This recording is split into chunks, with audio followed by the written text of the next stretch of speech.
Today we are going to discuss about working of heart and conduction of heartbeat. The working of heartबाट सुरु गरौँ है त. The action of heart includes contraction of both auricles and ventricles. र हार्टको एक्सनले चाहिँ के include गर्छ भन्दाखेरि हाम्रो दुईटै auricles र दुईटै ventricles को कन्ट्र्याक्सनलाई include गर्छ. The rhythmic contraction of heart is called heartbeat or cardiac cycle. र heart को rhythmic contraction लाई heartbeat भनिन्छ अथवा cardiac cycle पनि भनिन्छ. It includes two phases. यसमा दुईटा phases हुन्छन्. एउटा contraction र चाहिँ systole phase पनि भनिन्छ. अर्को चाहिँ relaxation र चाहिँ diastole phase पनि भनिन्छ. The contraction and relaxation of different parts of heart takes place in definite order. र हार्टको डिफरेन्ट पार्टहरुको कन्ट्र्याक्सन र रिल्याक्सेसन चाहिँ एउटा डिफाइनेड अर्डरमा टेक प्लेस गर्छ. The auricles contract first and the ventricle contraction is next. सबैभन्दा सुरुमा चाहिँ हाम्रो हार्टको अरिकल कन्ट्र्याक्ट गर्छ अनि त्यसपछि बल्ल भेन्ट्रिकल्स कन्ट्र्याक्ट गर्छ. In this way auricles and the ventricle contract alternately. यसरी नै अरिकल र भेन्ट्रिकल चाहिँ अल्टरनेटली कन्ट्र्याक्ट गर्छ. The heart works as a muscular pump that circulates blood throughout the body. Heart चाहिँ एउटा muscular pump को रूपमा काम गर्छ जसले चाहिँ बडीमा चाहिँ blood pump गर्ने काम गर्छ. Deoxygenated blood from the upper parts of body enters the right atrium through the superior vena cava, while blood from the lower parts of the body enters through the inferior vena cava. हाम्रो बडीमा भएको impure blood, deoxygenated blood upper partमा भएको चाहिँ superior भेना काभाको माध्यमबाट right अरिकलमा enter गर्छ भने lower पार्टको चाहिँ inferior भेना काभाको माध्यमबाट इन्टर गर्छ. Additionally blood from hearts own muscles drains into the right एडिकल through the coronary sinus. र हार्टको आफ्नै मसल्सका ब्लडहरु चाहिँ राइट अट्रियममा कोरोनरी साइनसको माध्यमबाट ड्रेन्स हुन्छ. After receiving the blood the auricles contract and pass the blood into corresponding ventricles. Blood receive गरिसकेपछि चाहिँ auricle contract हुन्छ र ब्लडलाई चाहिँ करस्पोन्डिङ भेन्ट्रिकल्समा पास गर्छ. The pure blood passes from left auricle to left ventricle and the impure blood passes from right auricle to right ventricle. Pure blood चाहिँ left auricle देखि लेफ्ट भेन्ट्रिकलमा पास हुन्छ भने impure blood चाहिँ right auricle देखि right भेन्ट्रिकलमा pass हुन्छ. When the auricular contraction is completed, then the contraction of ventricles is followed. जब अरिकलको कन्ट्र्याक्सन चाहिँ कम्प्लिट हुन्छ अनि बल्ल भेन्ट्रिकलको कन्ट्र्याक्सन सुरु हुन्छ.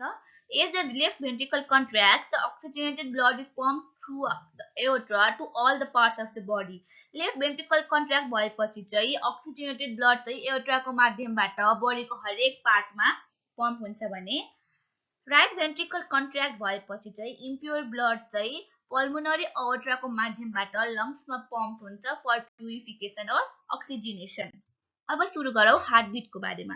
The rhythmic contraction and relaxation of heart muscles are known as heartbeat. यसमा चाहिँ दुईटा फेजेस हुन्छ. एउटा चाहिँ कन्ट्र्याक्सन फेज र चाहिँ सिस्टोल पनि भनिन्छ and second is relaxation phase र चाहिँ डायस्टोल पनि भनिन्छ. The contraction and the relaxation of different parts of the heart takes place in defined order. The auricles and ventricles never contract at same time. Auricle contracts first which is followed by contraction of ventricle. र contraction relaxation चाहिँ एउटा defined अर्डरमा takes place गर्छ. Auricle र ventricle चाहिँ कहिल्यै पनि एउटै टाइममा कन्ट्र्याक्ट गर्दैनन्. अरिकल सबैभन्दा सुरुमा कन्ट्र्याक्ट गर्छ भने भेन्ट्रिकल चाहिँ अरिकल कन्ट्र्याक्ट भइसकेपछि बल्ल कन्ट्र्याक्ट गर्छ.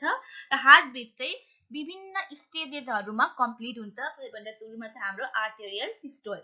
It is the simultaneous contraction of both auricles. Arterial systole भनेको दुईटै अरिकलको simultaneous contraction हो. As a result, blood is passed from the auricle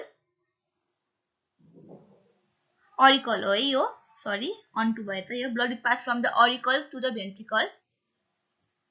And arterial systole lasts for 0.1 second. Arterial systole चाहिँ यहाँ अलिकति printing mistake भएको छ. यसलाई चाहिँ प्लिज इग्नोर गरिदिनु होला. It is the simultaneous contraction of both auricles. त्यहाँसम्म ठीक छ.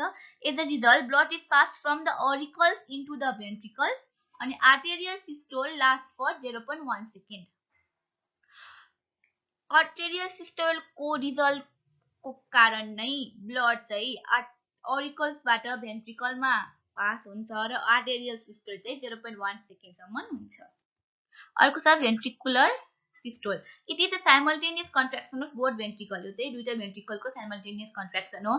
As a result, blood is pumped into aorta and the pulmonary trunk. The ventricular systole को result को माध्यम कारणले नै ventricular systole को कारणले नै blood चाहिँ aorta मा र pulmonary trunk मा forced हुन्छ, pumped हुन्छ. During this process, auricles are relaxing. र ventricular systole को बेलामा चाहिँ auricles चाहिँ relax गरिरहेको हुन्छ. Ventricular systole lasts for 0.3 second. Auricular systole चाहिँ 0.1 second सम्म last गर्छ भने ventricular systole चाहिँ 0.3 second सम्म last गर्छ. हामीसँग अर्को थर्ड स्टेज रहेको छ joint diastole. At this stage, both the auricles and the ventricles are relaxing. यति बेला चाहिँ दुईटै auricles र दुईटै ventricles चाहिँ relaxing गरिरहेको हुन्छ. This stage is called general pause. र यो स्टेजलाई चाहिँ general pause पनि भनिन्छ र यो चाहिँ 0.4 सेकेन्ड सम्म हुन्छ. During this stage, blood enters the auricle from various blood vessels. र यो स्टेजमा चाहिँ विभिन्न blood vesselsहरुबाट auricles मा चाहिँ blood enters हुन्छ. So total time taken for cardiac cycle or heartbeat of an average person at rest is about 70 to 80 times per minute.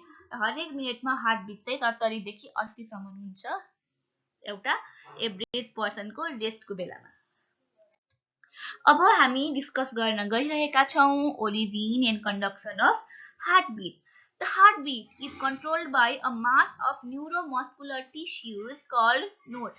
Heartbeat चाहिँ एउटा neuromuscular tissue को mass बाट control भएको हुन्छ, जसलाई चाहिँ node भनिन्छ. It produces electrical impulses. यसले चाहिँ electrical impulses produce गर्छ. र heart मा चाहिँ दुई किसिमको node हुन्छ, एउटा चाहिँ sino-auricular node, अर्को चाहिँ auriculo-ventricular node. अब हामी sino-auricular node को बारेमा पढौं, जसलाई चाहिँ SA node पनि भनिन्छ. It is located in the wall of the right auricle near the opening of the superior vena cava. यो SA node चाहिँ right auricle को wall मा located हुन्छ, superior vena cava को opening को नजिकै. SA node generates the wave of contraction which is spread throughout the auricle. SA node ले चाहिँ wave of contraction लाई generate गर्छ, जुन चाहिँ auricle सम्म spread हुन्छ. These waves are picked out by entire auricular wall which result in the contraction of both auricles at one time. र यो वेव्सहरु चाहिँ entire auricular wall ले चाहिँ pick up गर्छ र दुईटै auricle चाहिँ एकैचोटी नै contract गर्छ. SA node is also known as natural pacemaker because it initiates the heartbeat. SA node लाई चाहिँ natural pacemaker पनि भनिन्छ किनकि यसले चाहिँ heartbeat लाई इनिशिएट गरेको हुन्छ. पेसमेकर भनेको चाहिँ एउटा यस्तो स्ट्रक्चर हो जसले चाहिँ auricle को contraction लाई चाहिँ इनिशिएट गर्छ. SA node नेचुरल पेसमेकर हो. अब हामी auriculo-ventricular node को बारेमा पढौं, जसलाई चाहिँ AV node पनि भनिन्छ. It is located near the right auricle at the auriculo-ventricular septum. यो पनि right auricle मै located भएको हुन्छ. के को नजिकै भन्दाखेरि auriculo-ventricular septum को नजिकै. It gives a mass of specialized nerve fiber called bundle of His. यसले चाहिँ एउटा specialized nerve fiber को mass लाई दिएको हुन्छ, जसलाई चाहिँ bundle of His भनिन्छ. It is present in interventricular septum. यो चाहिँ interventricular septum मा present हुन्छ. AV node चाहिँ interauricular septum मा हुन्छ भने यो bundle of His चाहिँ interventricular septum मा हुन्छ. यो interventricular septum मा भन्ने चाहिँ bundle of His हो. It passes down the septum to reach the apex. र यो bundle of His चाहिँ septum को तल पास हुन्छ र apex मा पुग्छ. And then divides into right and left branches. र त्यसपछि त्यो bundle of His चाहिँ right branches र left branches मा divide हुन्छ, जसलाई चाहिँ Purkinje fiber भनिन्छ.